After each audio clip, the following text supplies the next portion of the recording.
Então, bom dia a todos. Hoje vamos começar esta sessão a falar em inglês. Tínhamos dito ontem que íamos fazer um esforço para que nos entendêssemos e por essa razão eu vou apresentar o nosso convidado em inglês e irá fazer a comunicação dele também em inglês, está bem? So, thank you all for coming. Today we are starting our session with our guest speaker, Jean-Marie Lafortune, that was kind enough to come all the way from Canada to be here with us. It's a great privilege to have him here with us. And so, for those of you that don't know, Jean-Marie Lafortune is a professor in the Department of Social and Public Communication at University of Québec-Montréal.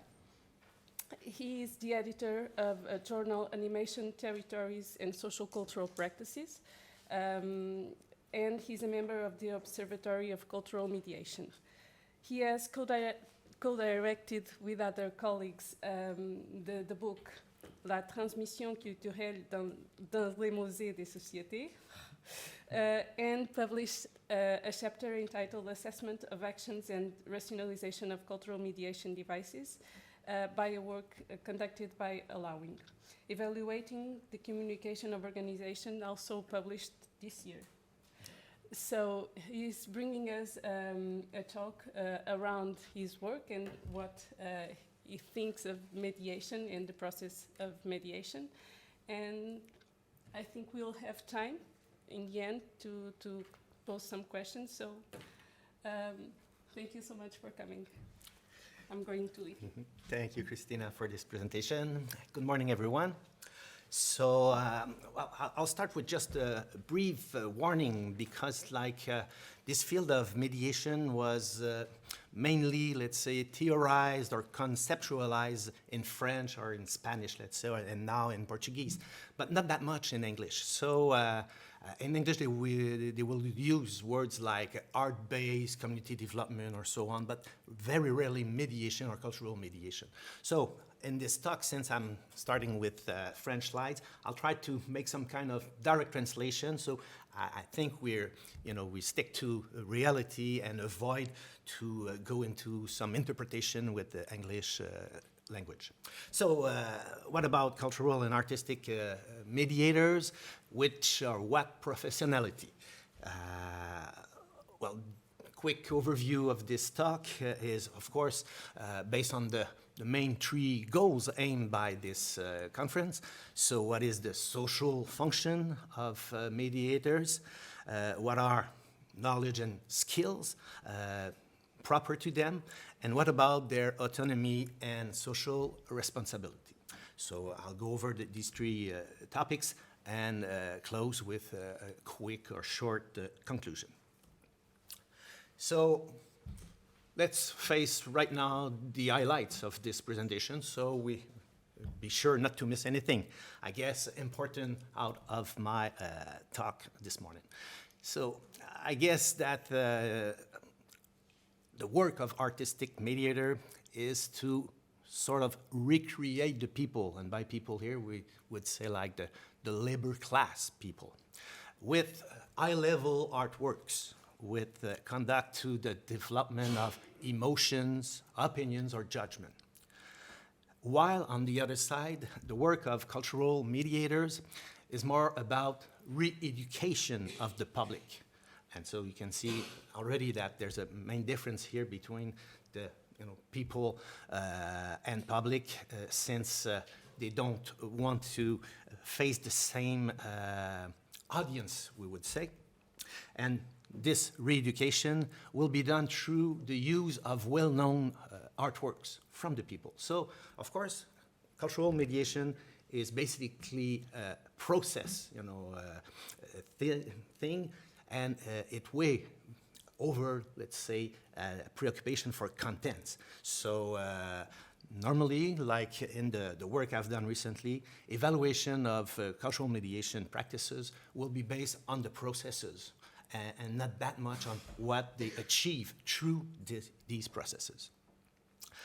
The autonomy of popular theater artisans which we could call refiners of consciousness, is opposed to the dependency of cultural intermediate, which are normally relayers of powers. So you see here that there are like two standpoints from the people who are making artistic mediation against the ones who are into cultural mediation, since the later are more linked to political power.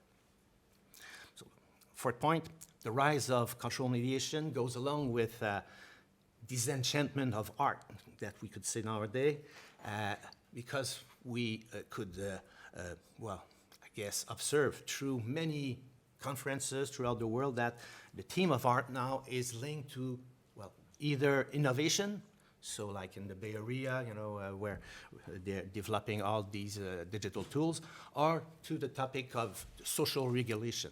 So we see often art and therapy, art and social problems, and so on. So the art as itself has lost, let's say, its relative autonomy. And this rise of cultural mediation is also linked to the desymbolization, let's say, of culture, which is now far from what it used to be, as defined as a process that oneself would do for him or herself to achieve his or her humanity, you know, in a humanistic philosophy. But now culture is mostly like a lifestyle or way of consumption. So we got to pay attention to the transformation also, not only of the way we intervene in this field, but of the way that these fields are now colonized by, let's say, merchandization, commodification, and business altogether. So the question will be how put together, let's say, the legacy of artistic mediators with the process of cultural mediation, either on the in training, let's say, because of course it's a main question we're having here today, and also the exercise of a job or a profession which is profoundly multidisciplinary and politic. So let's start with the specificity of the social function of mediators. So little theoretical stuff to start with. It's borrowed to Claude Mollard, L'ingénierie culturelle, a book that was published a few years ago. And he says, like, at the start, we got to consider the artistic system. So the artistic system linked together creators and publics. So we got to figure out that theoretically and historically, this system was, well, appeared before the cultural system, and it tried to put together these two poles of actors directly, which means without mediation. Of course, let's say the creators are nothing without appreciation from the publics, and on the other hand, the publics wouldn't have such choices for their cultural practices if they cannot count on the production of creators. So the two of them, of course, call together.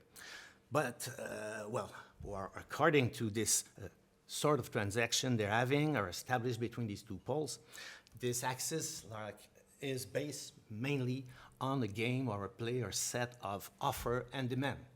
So creators will offer things that public will like to see, even buy, and public will ask for art products that they would appreciate. So in this case, we can see that the actors of this system are mainly artists and collectors. So we're not already, in this history, into artistic mediation, but we're getting to, since the work of artists will be inspiring mediators in artistic field. So the main example of this system is le Théâtre National Populaire from Jean Villard in France from the 1930s to the 60s, and which could open, let's say, the doors of, you know, spectacular venues, just like the Pope Palace in Avignon, to, you know, workers, let's say, to day-to-day people, and not only to the elite that would normally go to this time of venues. So now the cultural system will rise with a new axis. The axis would be vertical and will blur the link between creators and public while breaking certain rules of the markets through public financing. Because, of course, we can see public financing as another way to help the world of culture and art, but it does through that a new or parallel market, let's say, that is often also denied by the people from the first system, from the artistic system, who would feel that public financement or fundings have nothing to do with the privacy, with the direct contact from public to the artists or the creators. So we know that producers need mediators for the goods, cultural goods can be sold or consumed. And in another sense, mediators will find in producers allied because often or sometimes they are considered like unnecessary by the actors of the artistic system.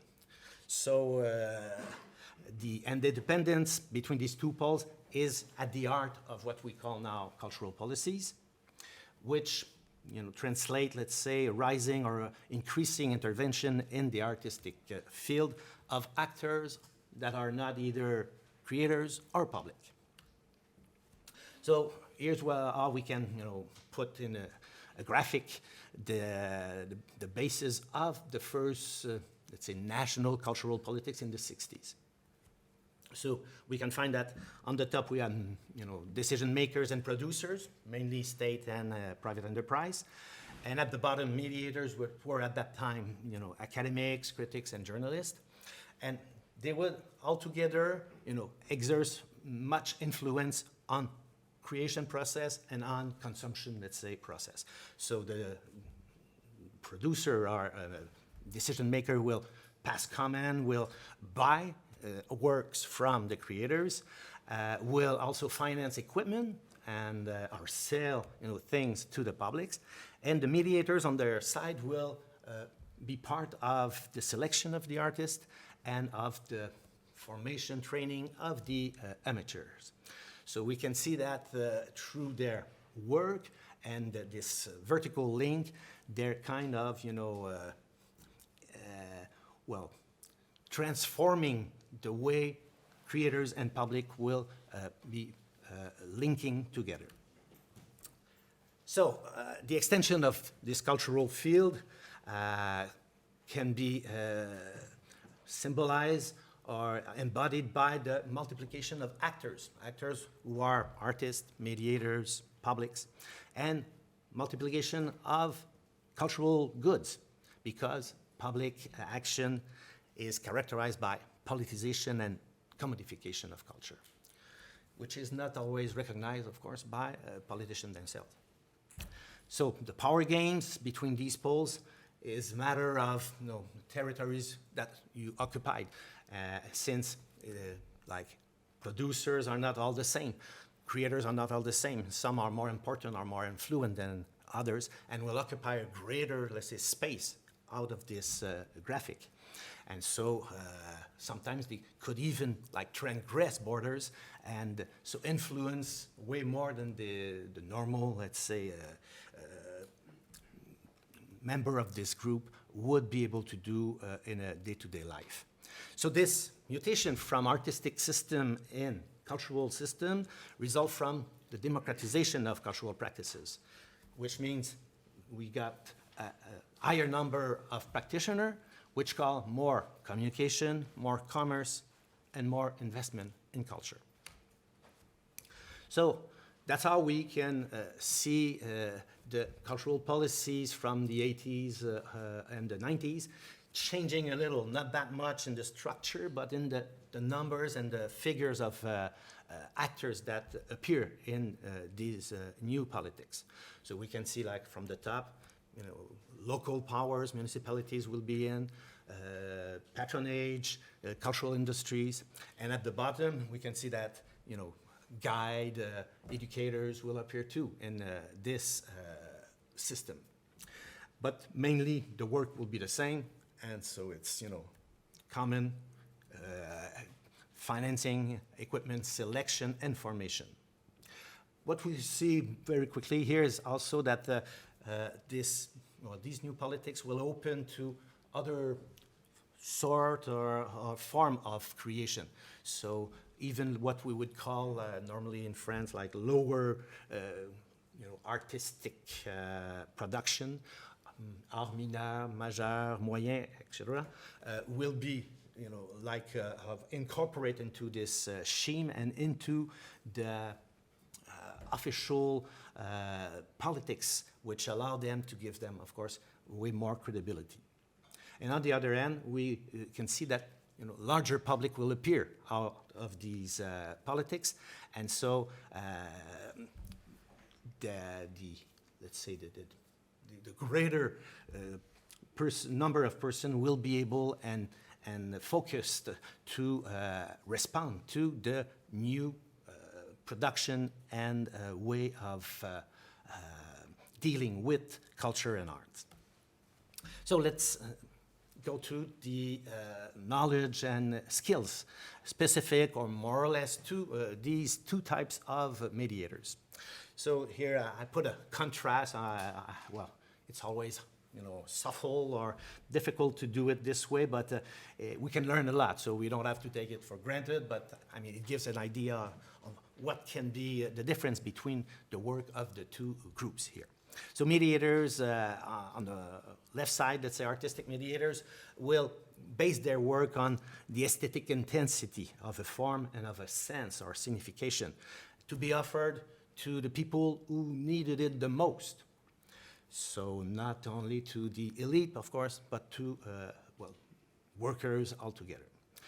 On the other hand, cultural mediators will base their work mainly on art communication to the greater number, but with this obsession of non-public that appear often, in literature.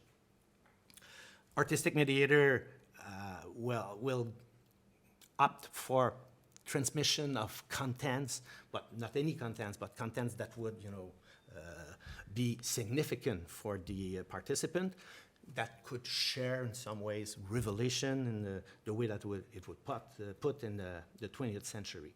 On the other hand, cultural mediators will work around day-to-day preoccupation from the people and redefining, of course, register of legitimacy.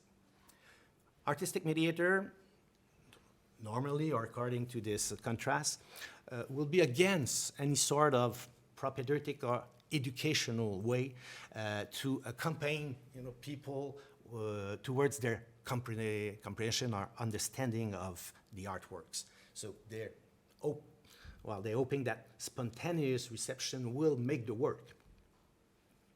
While cultural mediator, on the other hand, will be like, let's say, against any sort of transmission, because like for them, like I said, it's not the content which is important, but the process.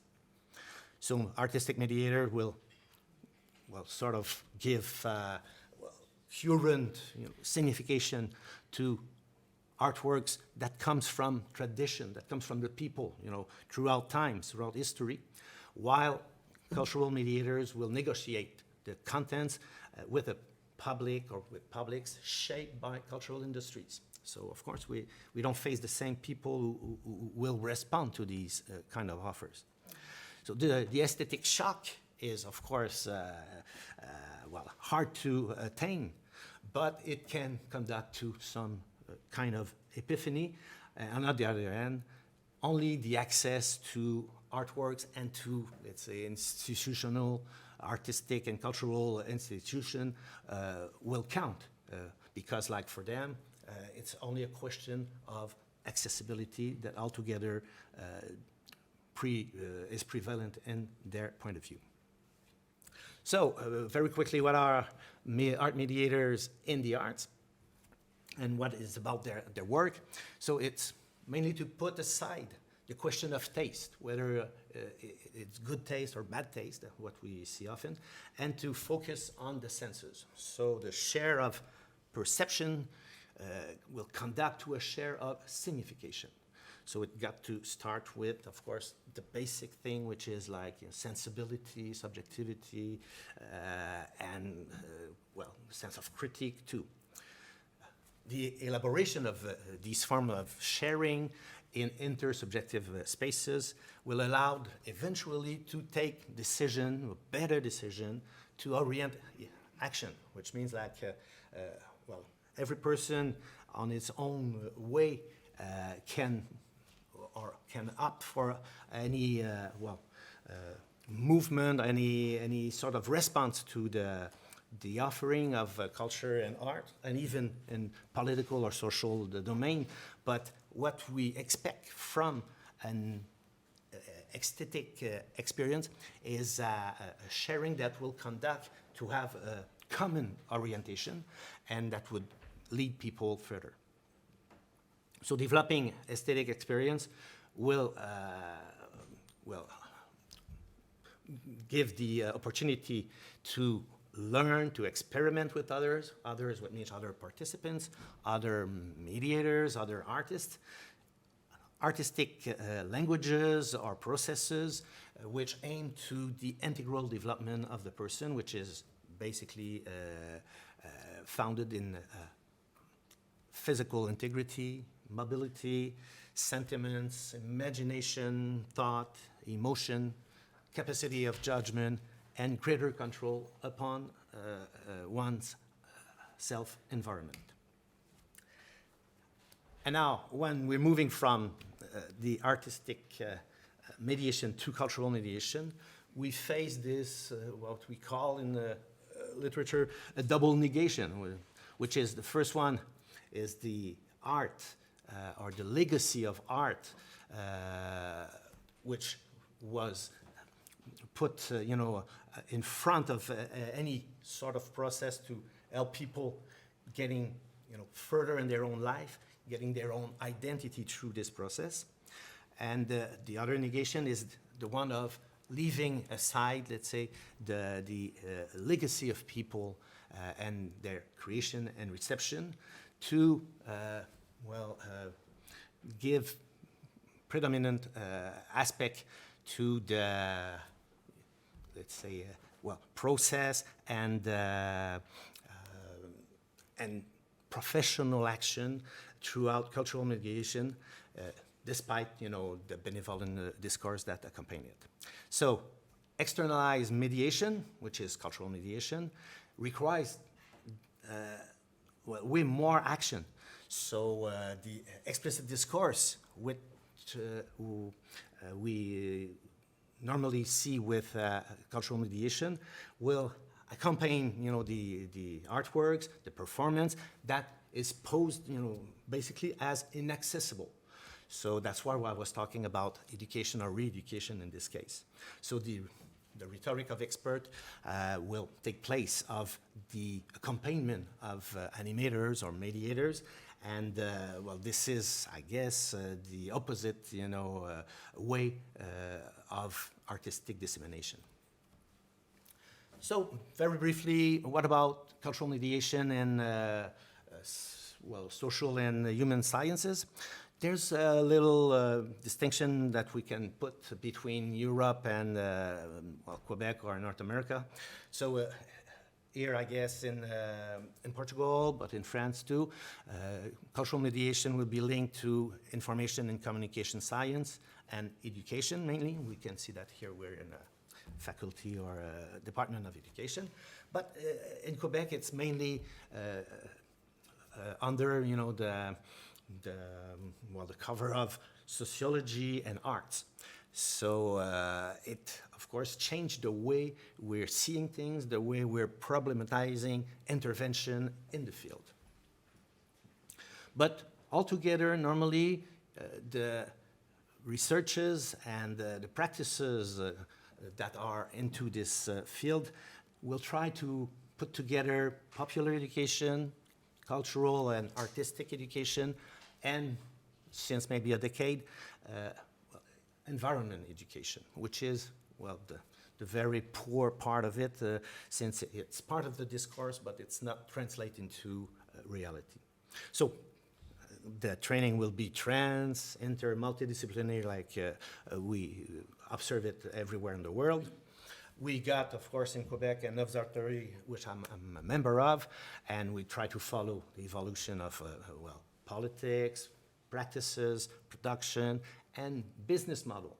Because, I introduced earlier, this idea of mediation now seems to switch to the one of mediatization, and it goes under now, more, would say, communication of media studies, legal studies, economy, instead of education, sociology, and art. So we know that throughout pandemics, this movement was accelerated, and the question now of legal rights around some publishing through the net is way more important than, of course, it used to be a few years ago. So how to categorize mediation or put forward professional configuration? Here I got two graphs. So the one on the left is from Chaumier and Meunier, which put cultural mediation at the heart of 4 other forms of mediation: mediation of contents, aesthetic mediations, artistic mediation, and formal one.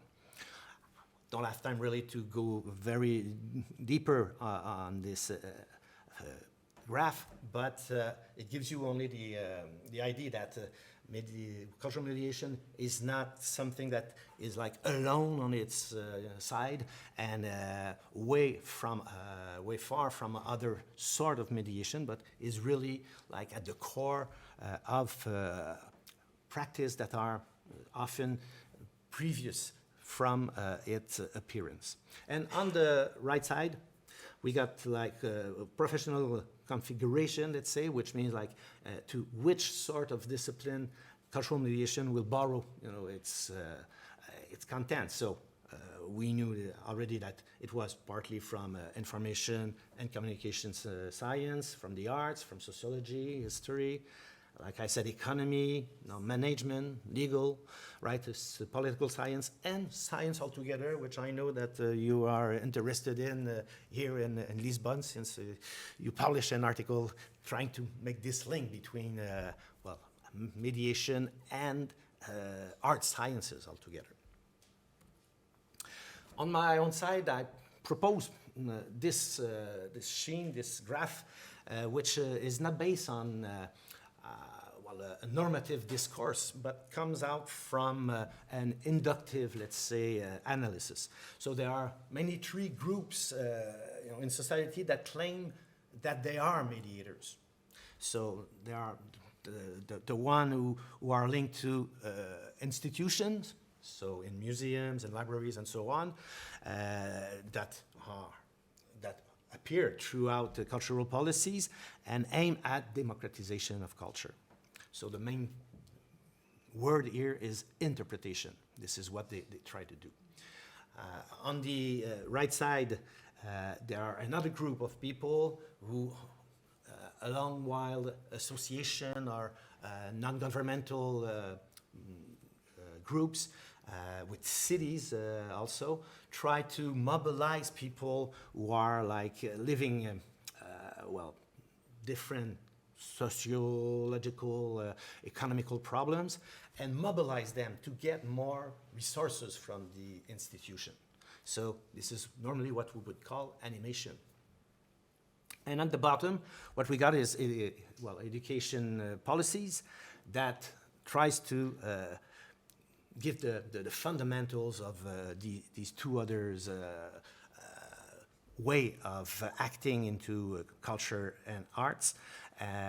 So it's give initiation to the process of creation altogether, and this development of the ability to create.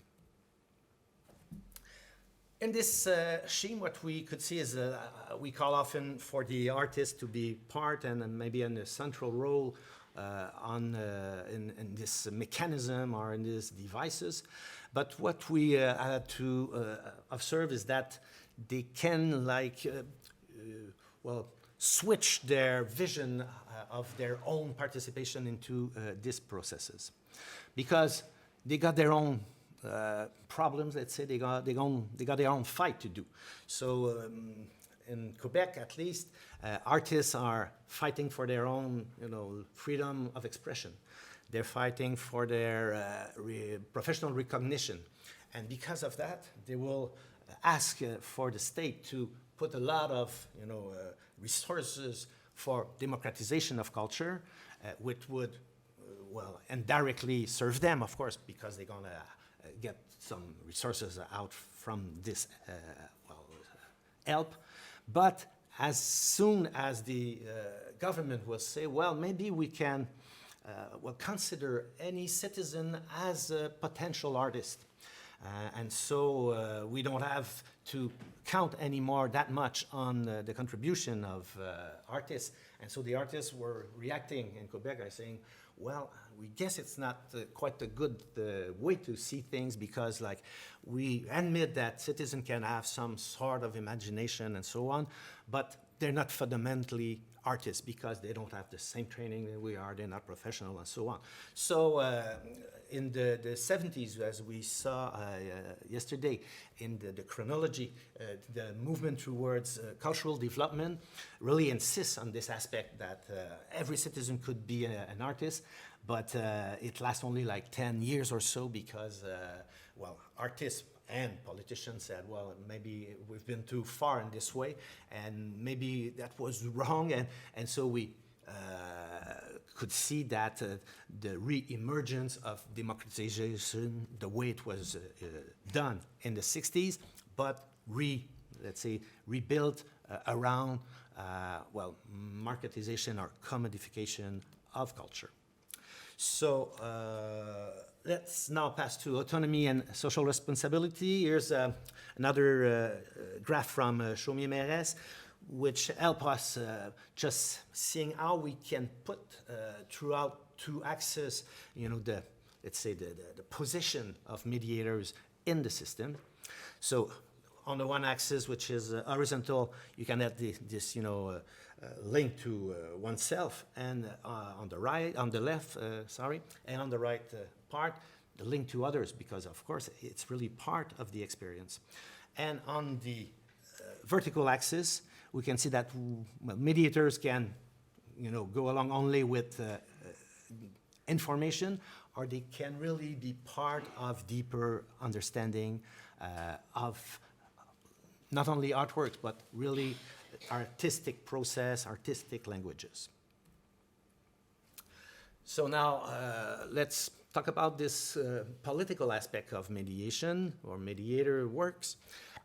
So since the early 20th century, 21st century, and mainly this pandemic, we could see that practices through web was quite appealing for mediators, but would put the question of the place of human being in this system, which is now, of course, led by algorithms with programmers that don't always share the same values than human mediators.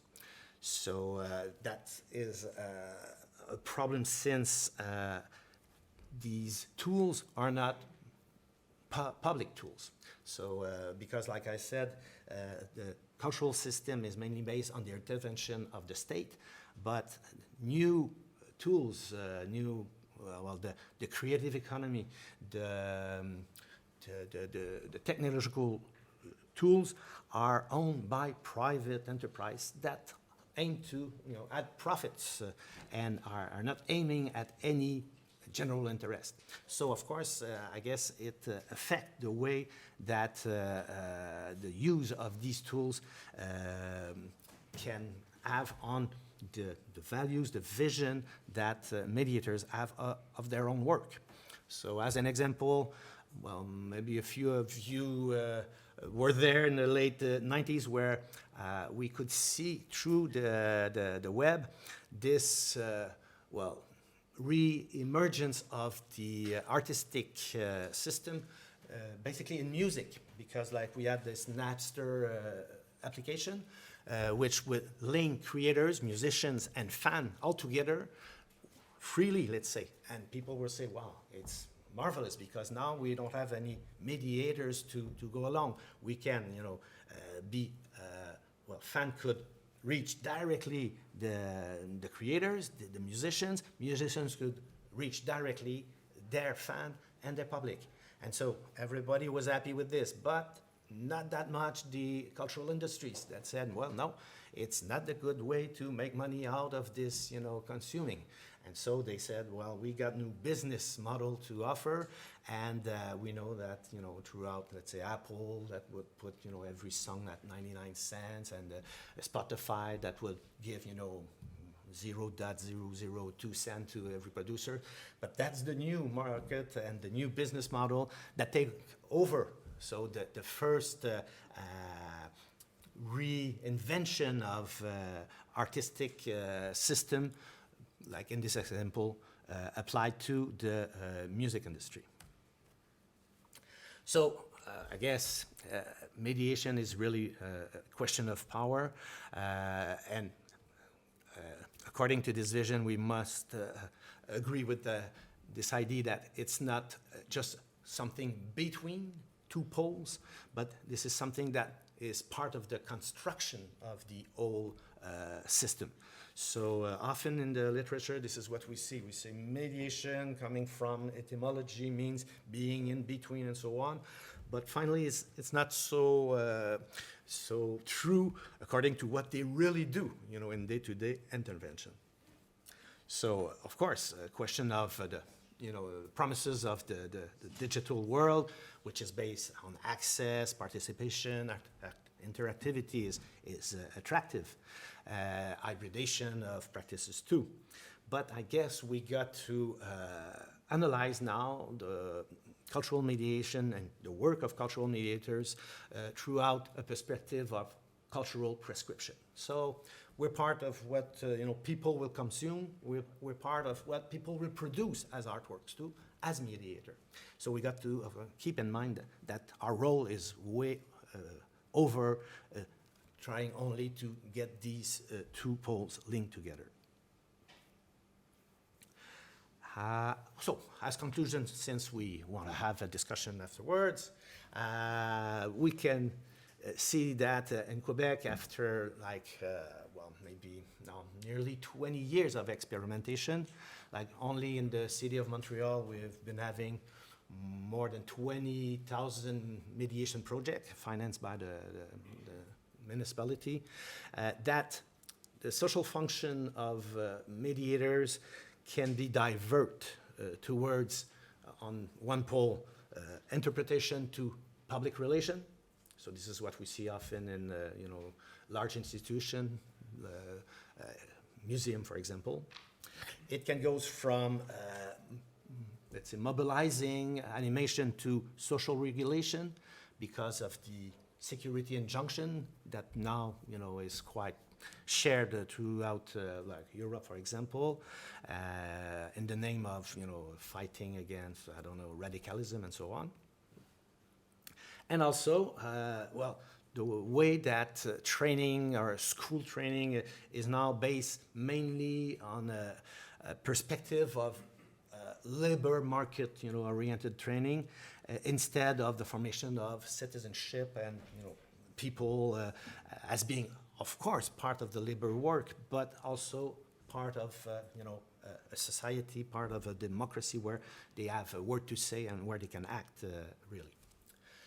So, secondly, knowledge and skills that are acquired and that are used by mediators can be limited, restrained to technical dimensions, which can contribute to the political, to the professional recognition, but I guess would take them far away from what they consider their sense of action. And that's often the case because we say, well, how can we be recognized? Well, this is true, perfect skills that can be transmitted easily, that can be identified, that can be specified. But the threat there is that we're getting further from what we wanted mediators to be and to act on day-to-day field.